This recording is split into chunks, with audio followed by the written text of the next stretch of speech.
সংস্কারের নামে একটা মূলা ঝুলাইছে। আপনাদের চরিত্র আমাদের জানা হয়ে গেছে। আপনারা সাবধান হয়ে যান। হাসিনা সেভ এক্সিট নিচে দেখে আপনারা সেভ এক্সিট দিতে পারবেন না। ফেব্রুয়ারির ভিতরে কত তারিখে নির্বাচন দিবেন আগামী এক সপ্তাহের ভিতরে জানাবেন।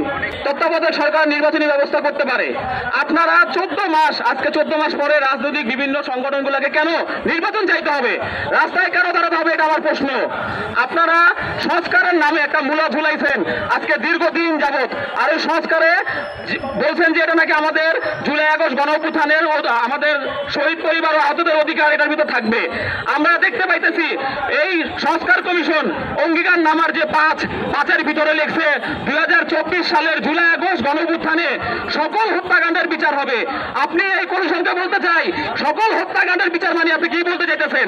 5ই আগস্টে যে পরাজিত শক্তি যে হত্যাকাণ্ডের শিকার হয়েছে, 5 থেকে 6 আগস্ট যে হত্যাকাণ্ডের শিকার হয়েছে ওইটা, না জুলাই আগস্টের যা হত্যাকাণ্ড হয়েছে ওইটা? আপনি এটা ব্যাখ্যা করবেন। নির্বাচন কমিশনার যারা আপনার ঐক্যমত কমিশনে যারা আছেন সবাই ব্যাখ্যা করবেন আপনি কেন ওই 5 নম্বর লাইনের ভিতরে সকল হত্যাকাণ্ডের বিচারটা সংযুক্ত করছেন। আর আমি এখনো হুঁশিয়ারি করে দিতে চাই, আপনারা ওই হাসিনার ফ্যাসিবাদ হয়ে উঠেন না। আপনারা যখন শপথ গ্রহণ করছেন তার কিছুক্ষণ পরেই অন্তত প্রথম ক্যাবিনেট মিটিং এ আপনাদের সিদ্ধান্ত নেওয়া উচিত ছিল কবে নির্বাচন হবে, কতদিনের ভিতরে আপনার সংস্কার হবে। এগুলা আমাদের জাতির কাছে স্পষ্ট করার দরকার ছিল। আমাদের রাজনৈতিক দলগুলো বারবার কেন আপনাদের কাছে এটা বলতে হবে?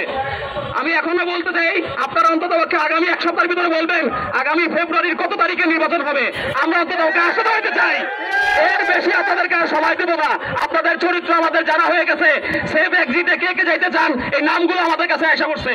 আপনারা সাবধান হয়ে যান। হাসিনা সেভ এক্সিট নিচে দেখে আপনারা সেভ এক্সিট দিতে পারবেন না। ওই হাসিনার বাড়ির ভিতরে কি হয়েছিল, তার জামা কাপড়ের কি অবস্থা হয়েছে, আপনাদের অবস্থা সেই একই রকম হবে। ওই অবস্থা যেন আমরা না করি, আপনারা সাবধান হয়ে যান। ফেব্রুয়ারির ভিতরে কত তারিখে নির্বাচন দিবেন আগামী এক সপ্তাহের ভিতরে জানাবেন।